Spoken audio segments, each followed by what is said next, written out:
As the war in Vietnam escalates, so does protest against it. Much of the anger is focused on President Lyndon Johnson. It becomes the most violent dissent in America since the Civil War. President Johnson steps down, but public bitterness spreads.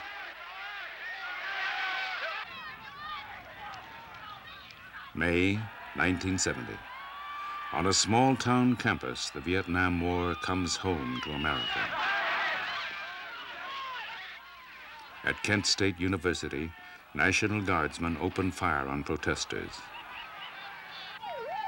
4 students die.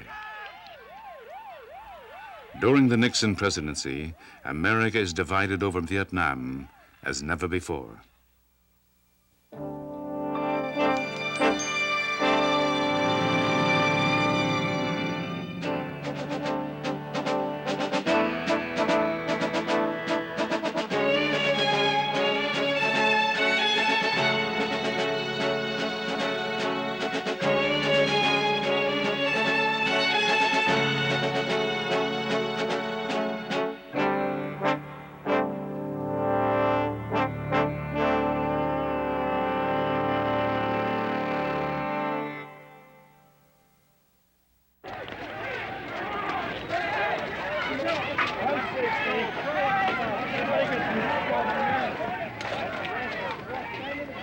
October 67. The march on the Pentagon culminates a year of rising protest over Vietnam.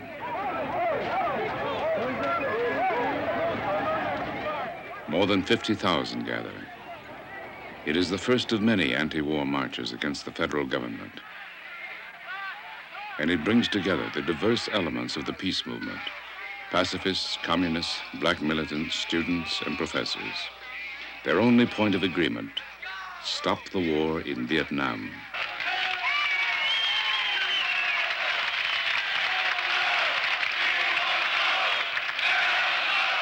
The Pentagon protest has 2 main factions: the pacifists and the student activists, led by Jerry Rubin. We had to create the image of a massive outpouring of public reaction against the war aimed at the Pentagon. I believe the Pentagon demonstration was the turning point in the anti-war effort. I believe it was the most important demonstration that took place in the entire decade against the war, including Chicago. I believed it captured the imagination of young people, and my idea was that the anti-war movement had to be daring, had to be bold, had to be confrontational, had to really grab the imagination of the country. And so we said we're going to close down the Pentagon, no halfway measures. As the huge protest march begins, the pacifist group tries to keep order.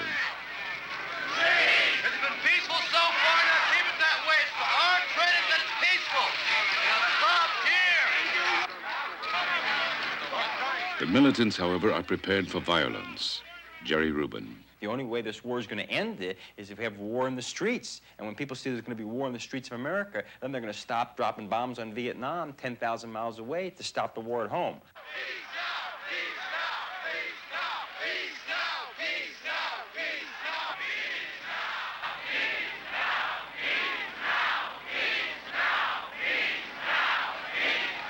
I hope to build a mass movement that would reach into every level of American society, that would use Vietnam as a model for understanding what social changes are needed at home. So I saw the anti-war struggle as a moral crusade to wake up the slumbering morality that exists in all of us and that exists in this country. If the Vietnam War did not exist, we would have had to create it. Lyndon Johnson told the nation, have no fear of escalation. I am trying everyone to please. 10,000 police, National Guardsmen, and soldiers assembled to protect the Pentagon. The troops carry tear gas and heavy truncheons, but their rifles are not loaded.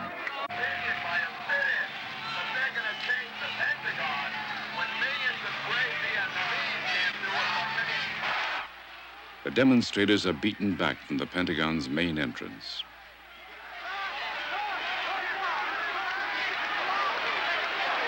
Close to 1,000 are arrested during the weekend confrontation. The Johnson administration sees the peace movement as prolonging the war. Secretary of State Dean Rusk. If we had seen 50,000 people demonstrating around the headquarters in Hanoi calling for peace, we would have thought the war was over, and we would have been right. But they could see 50,000 people demonstrating around the Pentagon in Washington. So what conclusions would they draw from that? I think there were those who persuaded them not to come to the conference table, not to try to find a peaceful solution, but to persist and win politically what they could not win militarily. And in that judgment, it turned out they were right. The fear of domestic violence rallies the public behind President Johnson. Pacifist leader David Dellinger is disappointed. At that time, there was a crisis of confidence within the movement. We didn't shut down the Pentagon. The war was continuing, and a lot of people began to think we didn't have the power that we should have. By late '67, nearly 500,000 U.S. troops are in Vietnam. 16,000 Americans have died in combat. The U.S. increases pressure on North Vietnam and now bombs industrial targets close to the cities. Dellinger visits North Vietnam. The theory was that they were bombing only steel and concrete, that it was a surgical war, that they were, maintaining humanitarian standards. When I got over there, I found out that churches, schools, hospitals, houses, entire villages were being wiped out. People just discovered that the United States was fighting an entirely different kind of war than it claimed, and it was violating all of the international laws of war. President Johnson responds. I understand the feelings of those who regret that we must undertake air attacks. I share those feelings. We have carefully limited those raids. They've been directed at concrete and steel, and not human life. I brought back, for example, an anti-personnel bomb. Each of them released these little pellets, which were absolutely useless against steel and concrete, to use Johnson's phrase, and were only good against people. Prominent anti-war activists are invited to North Vietnam. Their accounts of civilian destruction fuel the growing anti-war movement. This is part of Hanoi's strategy. North Vietnamese diplomat Ha Van Lao. Nous considérons que le mouvement anti-guerre. We considered the anti-war movement in the United States to be one of the important factors which helped us to win the victory and end the war.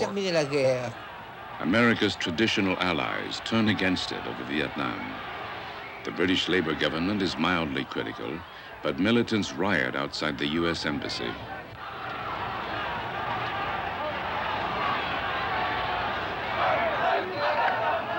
In France, both government and public strongly oppose a war they abandoned 13 years earlier. December '67. President Johnson visits Australia, which has 8,000 combat troops in Vietnam. But anti-war feeling confronts Johnson wherever he goes. Internationally, the war is seen as a David and Goliath struggle, with the world cheering David. The hostility of its friends sharpens America's internal divisions.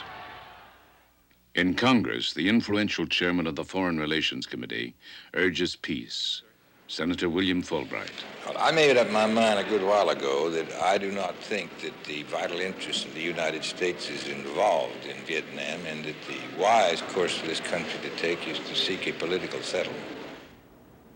The president is increasingly intolerant of opposition and removes advisors who question his policies. Fulbright is shunned. The president, of course, made public speeches. I was there one day out at the Armory when I wasn't any farther from here than I am to you. And that was when he used the phrase, the nervous Nellies and the Sunshine Patriots, and no one stand up to support the president, and everybody hoops and hollered, and you were made to look like a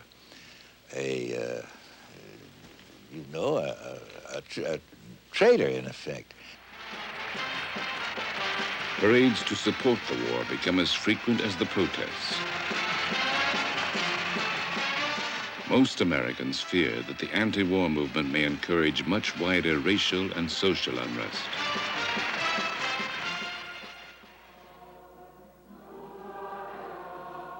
The war divides the churches. Two Catholic priests, the Berrigan brothers, become national anti-war leaders. Father Daniel Berrigan. We are ready for more jail and more trials and more conspiracy indictments. And this not because we are grown cynical or interiorly violent ourselves, but because we look upon Caesar with a skeptical and temperate and mature eye of the Christian. Black leaders swing the powerful civil rights movement against the war. They charge that black soldiers are fighting and dying in disproportionate numbers. Militant Stokely Carmichael. There is no need to go to Vietnam and shoot somebody who a honky says is your enemy. We're going to shoot the cops who are shooting our black brothers in the back in this country. That's where we're going. But when I die, I'm going to die with my boots on, and it's going to be in this country. And it's going to be fighting for what I know is right, the liberation of black people, nothing else, nothing else. And what we're going to say across this country, from Muhammad Ali to the little black boy in Cardozo High School, hell no, we won't go.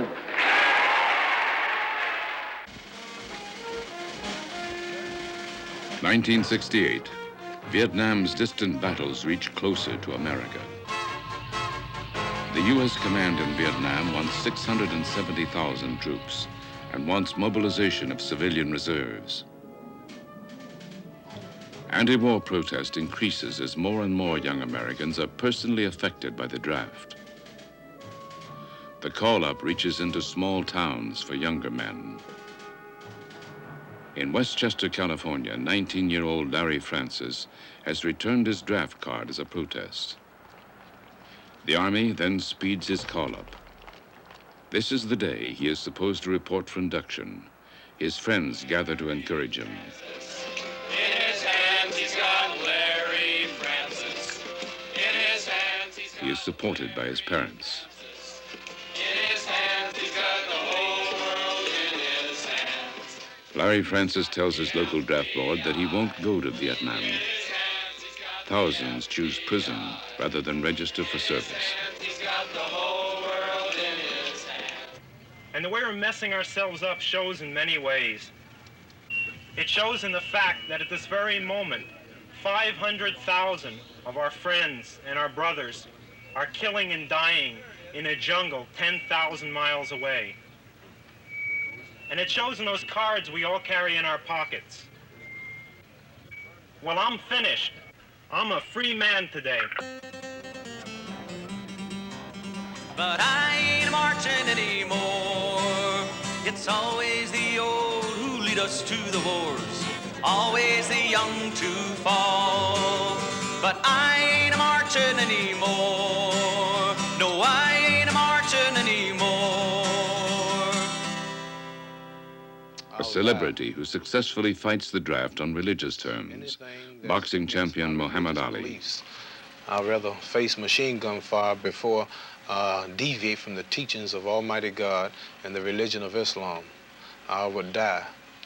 Ali says he would go down fighting rather than go to Vietnam or to jail. I'm not saying where I will go. I'm just letting you know that I'm going to stick 1,000% to my religious beliefs, even if it means die. You figure out the rest. Men attending university cannot be called into the military, so American universities are the heart of the anti-war cause. Some who join the campus protesters bring world attention. Joan Baez with her songs, husband David Harris by going to jail. It was grossly unfair, and if America was going to fight wars, you know, white college kids ought to fight them every bit as much as blacks and Chicanos. So my first act was to refuse to accept the student deferment, and failing all other things, to have left the country.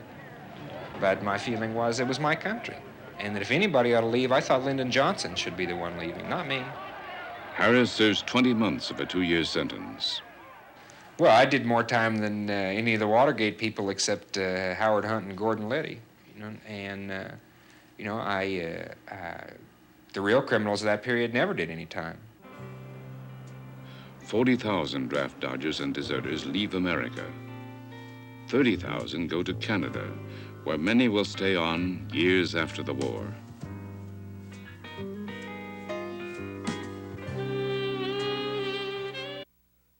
By 1968, American combat deaths exceed 1,000 a month. A senior Democrat decides to oppose President Johnson and seek the presidency on an anti-war ticket. Senator Eugene McCarthy. I said that the opposition to the war would begin to develop when they were sending bodies back, not to Louisville, Kentucky, and Memphis and New York, but when they begin to come back into towns of 5 or 10,000 or smaller communities, that these are historic events in a town of that size, and so-and-so's son has been brought back dead and been buried here. As the death rate and the injury rate grew, there was, I think, a very gradual growth of opposition. And then the media sort of began to cover it. Life began to print whole pages of pictures of the people who had died in Vietnam. And you say be 100 or 200, I've forgotten how many on a page, that the public began to look at what was happening to persons. And I concluded that the only way you could do anything about it was to really take it to the public. And I said, well, really the only way you can do it is to challenge Johnson. McCarthy enters the primaries with the polls giving him only a few % of the vote. Johnson appears invulnerable. Then the war takes a dramatic turn. January '68, the communist Tet Offensive sweeps across Vietnam.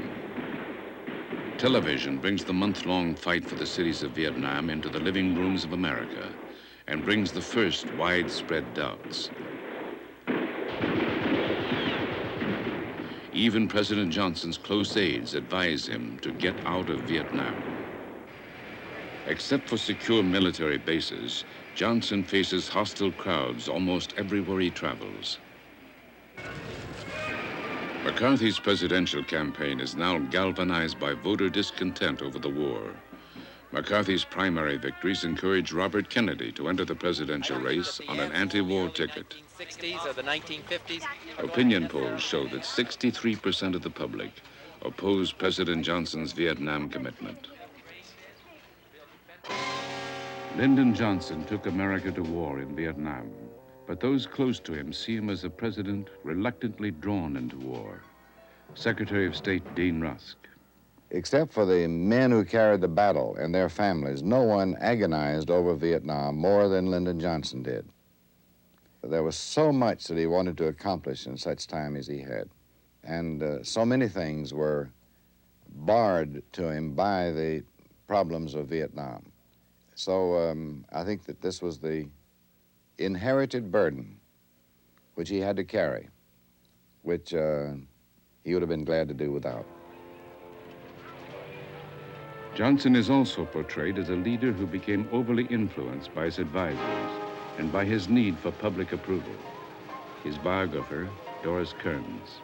Simply put, at the bottom of everything, Johnson needed to be liked by people. You could see it in his face when he walked in a room. Despite that overbearing dominance, there was that sense of, please like me, I'm going to give you a gift. And he did. He gave gifts of the Great Society, the civil rights laws. Even in Vietnam, he thought he could couple with all the bombing and the damage to the fabric of that country. He really assumed that somehow he'd bring this massive foreign aid program over there and he'd rebuild Vietnam.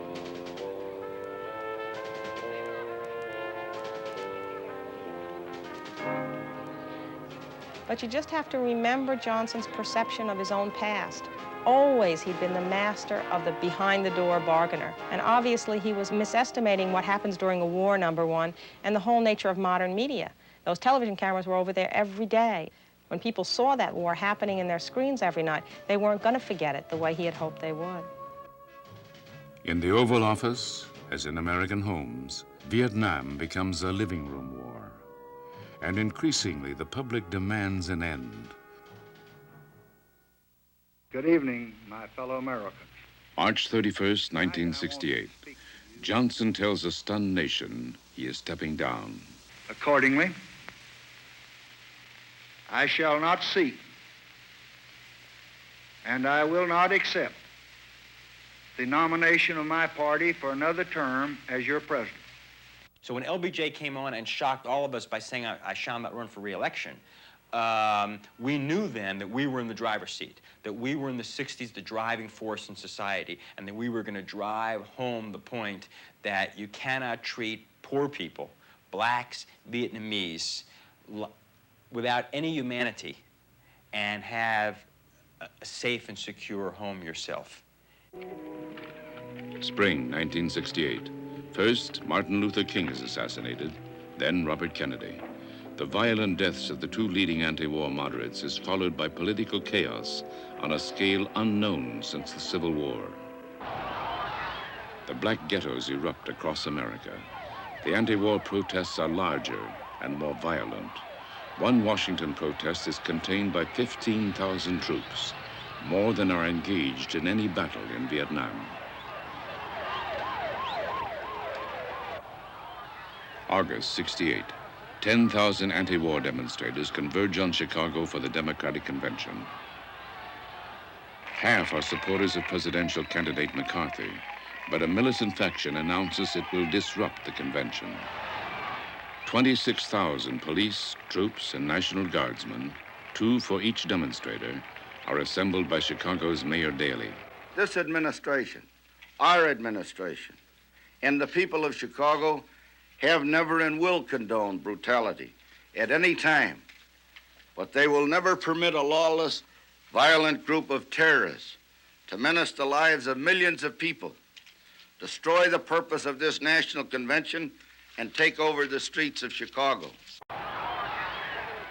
But first we rallied in Grant Park in Chicago, and early in the rally, a bloodied, beaten up demonstrator shinnied up the flagpole and replaced the American flag with his bloody shirt. He said, let the world see that that is what's happening in Chicago. But when that happened, that became a signal for the police to charge the crowd. And I shall never forget them. They're a pitiful handful.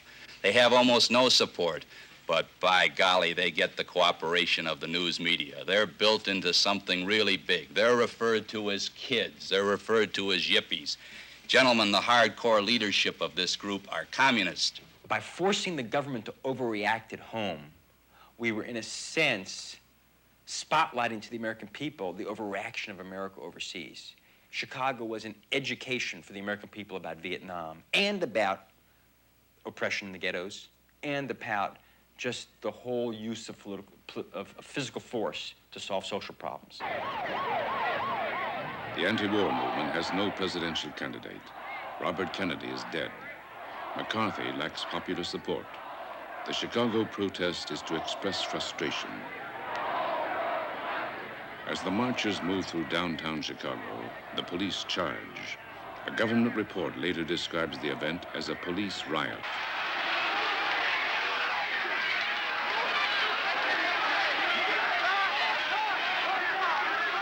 Television scenes convey the sense of a nation destroying itself.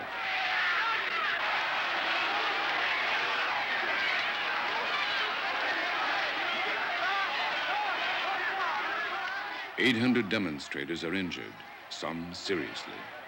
There was no proportion between numbers and no proportion between what the police and the military did and what the threat to them was. It was sort of waiting to charge, and when there was no provocation, they charged anyway. And we set up the hospital just to bring these people in and sew them up. Trying to fend off some of the blows. I came back up, and they said, "Get out of here." And I said, "I'm trying to." In which case, they hit me again, and hit me again. So that was sort of the whole mood of the convention. Unjustified, unnecessary violence and oppression and abuse by the police and the National Guard. With Vice President Hubert Humphrey nominated, McCarthy delegates hold a candlelight requiem. As one delegate put it, This convention tonight elected Richard Nixon. The Vietnam War will last 4 more years. An historian later said, in 1968, America lived through more history than it could digest. I, Richard Billhouse Nixon, do solemnly swear that you will faithfully January 1969. Richard M. Nixon is sworn in as America's 37th president. President of the United States. President of the United States. And will, to the best of your ability. Nixon's promise to achieve peace in Vietnam has helped him win office, but it takes 4 years with ever-increasing conflict in America. The Constitution of the United States. The Constitution of the United States. So help you God. So help me God. Lyndon Johnson leaves the framework for withdrawal. He has initiated peace talks. Nixon describes his policy as peace with honor, but he does not reveal his plans. Nixon inherits serious domestic dissent. This now increases. Nixon's Vietnam policy is to get, not make concessions. His senior domestic aide, John Ehrlichman. Well, his position was that he'd been elected as the individual under the constitutional system responsible for the conduct of foreign policy and the waging of war, if you please. And that foreign policy just couldn't be made in the streets. The popular media begins to question the war. But Nixon will not be hurried. He scorns the demonstrators, calling them mindless rioters and professional malcontents. He reacted, he recoiled, he resisted. But beyond that, he deliberately set about to build a consensus in the country in support of his foreign policy and his conduct of the war. And this was not just a political thing, but he had people like Charles Colson out organizing hard hats and organizing labor unions and organizing American Legion posts to come to the president and say, Mr. President, we support you. Nixon believes he can win consensus and peace on his terms. He relies on strong presidential image. He sees himself defending American honor and what he calls the square virtues. Peace must not smack of defeat. Having stood firm at home, he now secretly applies the same pressure on North Vietnam. Hanoi's leaders pursue the same talk-fight strategy. As the peace negotiations drag out, the North Vietnamese increase troop infiltration through neighboring Cambodia. March 69.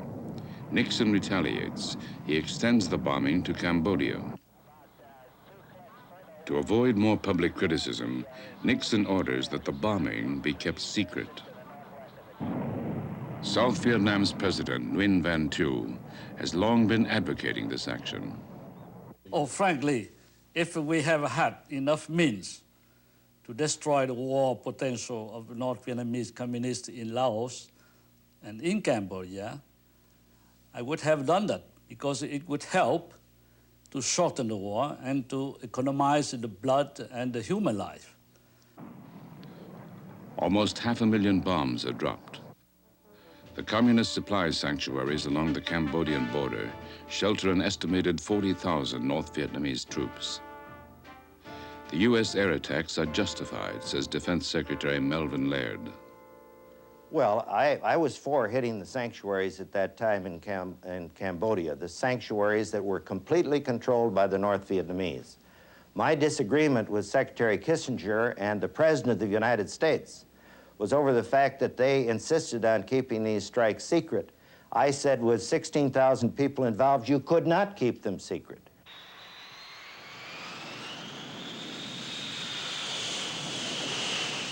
News of the bombing brings public uproar, but Nixon is prepared.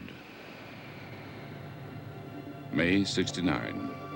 Nixon proposes withdrawal of American and communist forces within 1 year of a peace treaty, but there is no agreement.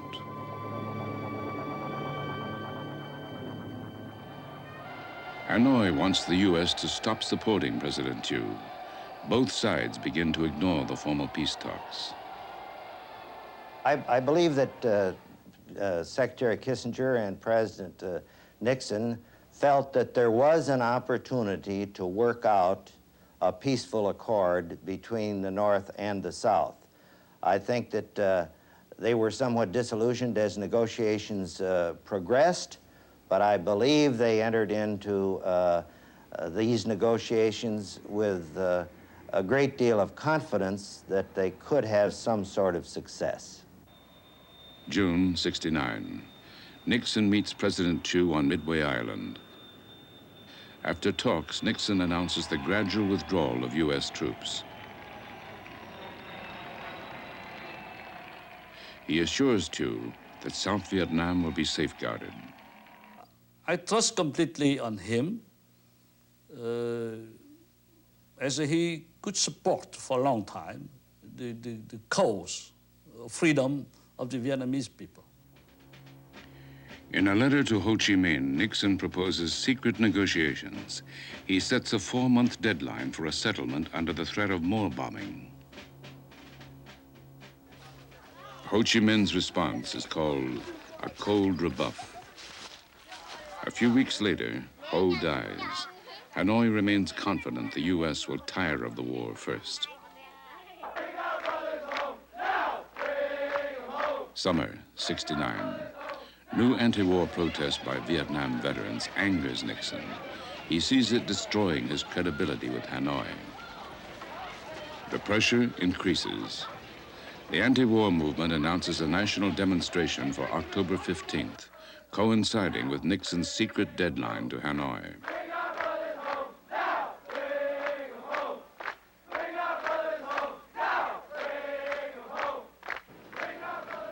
Hanoi maintains silence.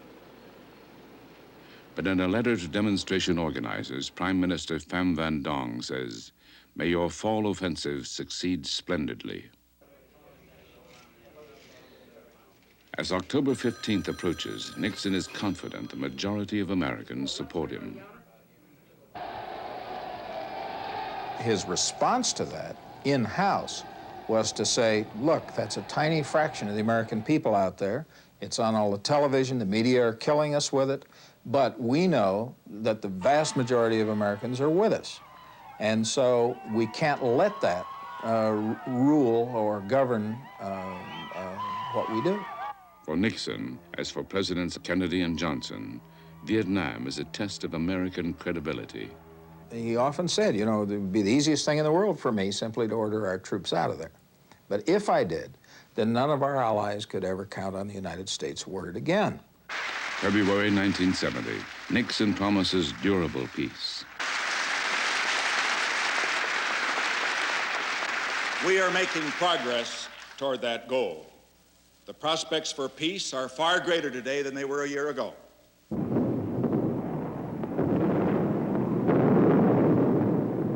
The North Vietnamese continue to use Cambodia as their main staging area for attacks on the South. Nixon now decides on the most dramatic step since U.S. combat involvement, an invasion of Cambodia. South Vietnamese forces will advance west of Saigon into the Parrot's Beak. A U.S.-led force will strike at a sanctuary called the Fish Hook. 15,000 American troops assemble. Nixon has said it would be his policy to issue a warning only once. He has now warned Hanoi. He tells the public that the United States must act or seem like a helpless giant. He chooses May Day, the traditional communist holiday. The Fish Hook jungle is believed to contain the communist regional headquarters. The Americans begin a prolonged search, but do not find it. The American thrust extends 20 miles, but the communists slip away. The operation is a disappointment, but the military claims it is hindered by political restrictions. Nixon's Chief of Staff, General Alexander Haig. If I were to be critical of it, I would say that there were too many definitive limitations applied in the conduct of the announcement of the decision to go in there, both in terms of duration and scope of American activity on the ground in Cambodia. The South Vietnamese advance extends into populated areas. The bombing and fighting leave an estimated 200,000 refugees. In Washington, Nixon anticipates a violent political reaction.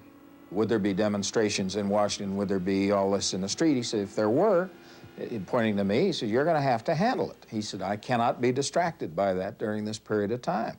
So he said, I want you to think through what you might have to do in terms of police and National Guard and all that sort of thing.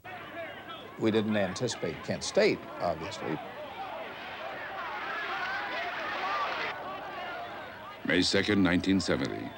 As the troops advance into Cambodia, American campuses explode in protest. At Kent State University in Ohio, National Guardsmen fire into a crowd. The guardsmen marched back up on top of the hill and turned and just, and then yelled their live bullets because, the car window shattered. And this guy says, I got this girl shot, and he picks her up, and she has this bloody spot on her jacket, and there's blood coming out of her mouth. And I just sort of ran. I felt I should have stayed and helped her, but I was afraid. 11 students are wounded, 4 killed. Nixon's reaction. Look, I can't let this affect how I conduct this thing. And the reasons we're in Cambodia are that this was a sanctuary, and the North Vietnamese were beating up our people, and we had to get in there and root them out, and so on.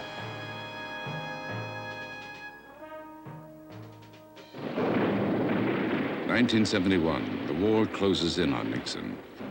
U.S. troops continue to withdraw, even though Saigon's troops are being methodically defeated.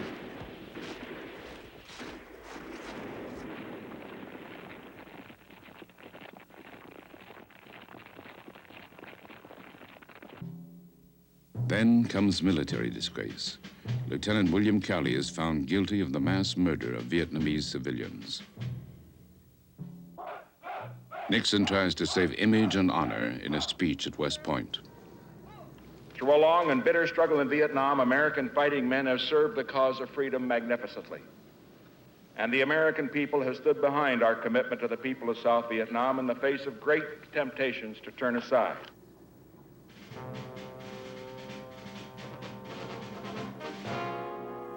In 1971, former State Department official Daniel Ellsberg releases a secret Pentagon analysis of the war. I had the feeling that America was eating its young, was destroying some of its most dedicated, most patriotic, most concerned citizens, young Americans subject to the draft. And that it was up to older people like me, who had been participants, not to let that burden fall entirely on their children and on that generation. The Pentagon Papers reveal seeming deception, even lying by government officials. Although the papers deal mainly with the actions of Presidents Kennedy and Johnson, it is Nixon who must live with the disclosures.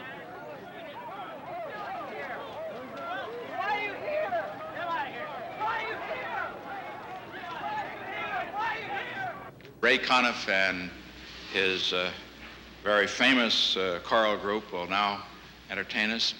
And if the music is square, it's because I like it square. Events close in, even at the White House. President Nixon, stop bombing human beings, animals, and vegetation. You go to church on Sundays and pray to Jesus Christ. If Jesus Christ were here tonight, you would not dare drop another bomb. Bless the Berrigans and bless Daniel Ellsberg.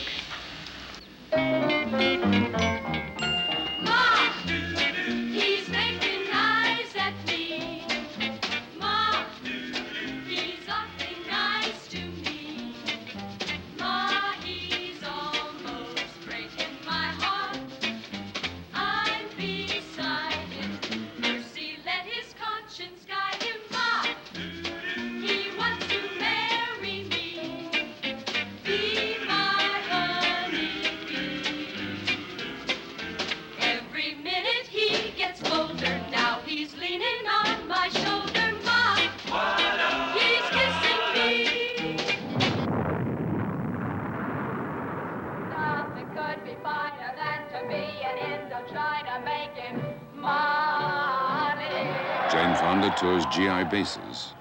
Nixon is telling us one thing and he's doing something else. He is trying to create an unseen war. That's what Vietnamization is all about. You know, Ellsworth Bunker calls it changing the color of the corpses. He thinks that as long as he can remove the war from the minds of the American people, while it's inflicting more damage on the bodies of the Vietnamese people, that we can be pacified. She visits Hanoi to denounce the war.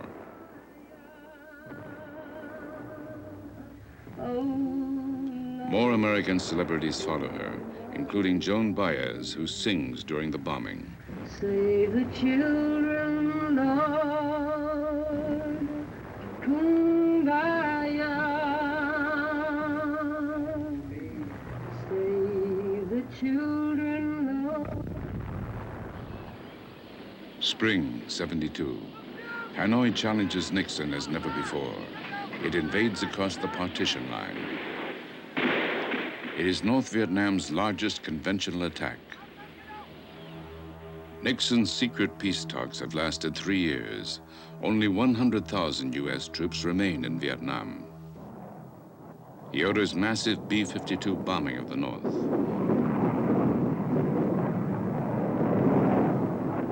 The U.S. mines North Vietnam's ports, but Hanoi still refuses concessions.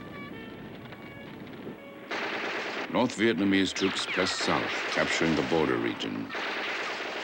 The American field commander cables that South Vietnam is crumbling, but U.S. air power halts the communist advance. July '72. Kissinger's secret negotiations are racing the clock. Nixon wants a peace agreement before the November election. The breakthrough comes in mid-October.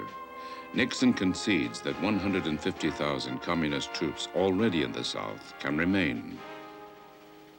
Hanoi stops insisting Thieu must go. Nixon and Kissinger have 4 weeks left to sell the deal to Thieu. Kissinger leaves immediately for Saigon. President Thieu now hears the peace terms for the first time. He angrily rejects them. But Kissinger nevertheless proclaims peace is at hand.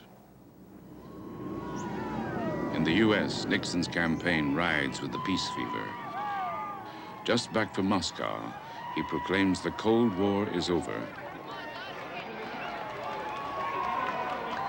Nixon wins in a landslide. Days later, Kissinger and Hanoi's chief negotiator meet in Paris. Kissinger has overcome Saigon's objections, but now Hanoi delays on technical details. The talks break down. Nixon decides on maximum force to end the war. December 1972. For the first time, Hanoi is bombed continuously. Hanoi vilifies Nixon. A peace settlement follows the controversial bombing. Nixon's defenders say the peace brings a new international stability. President Nixon's Vietnam decisions are linked to a wider foreign policy. His whole Vietnam experience has to be evaluated in relation to Russia and China and America's allies. Everything relates to everything else in this. And while negotiations were going on with China, while negotiations were going on with the Russians over salt and these other things, Vietnam was a kind of a stage where America's bona fides, our intentions, our motives were being acted out. We were being loyal to an ally. We were committed to a consistent foreign policy. These things all meant things to the French, they meant things to the Japanese, they meant things to, obviously, to the Vietnamese, but they particularly meant things to the Russians and the Chinese. And when Henry would talk to those people, or when the president would talk to them, Vietnam was always a subject of conversation, and it was always discussed in the larger context, in that sort of global context, rather than in the rather narrow contexts in which sometimes the debate raged in this country. Through the Johnson-Nixon years, Americans have differing interpretations of patriotism. Activists believe they contribute to a better society. Jerry Rubin.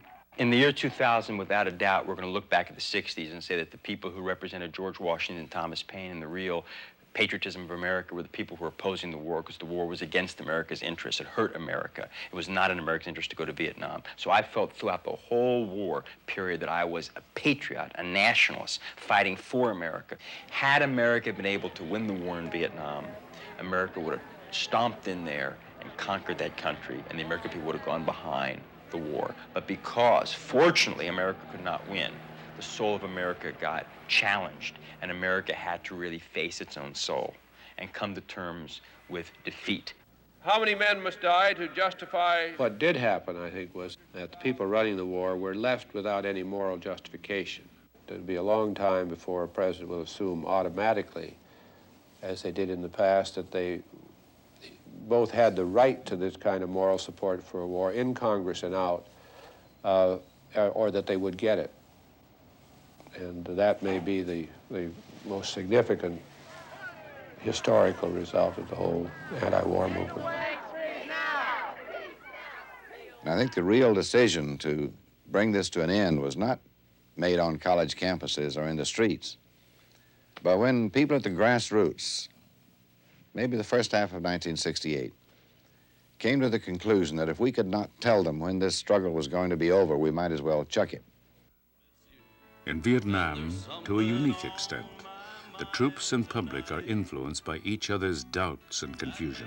I received your letter here today, but I don't understand the things you say.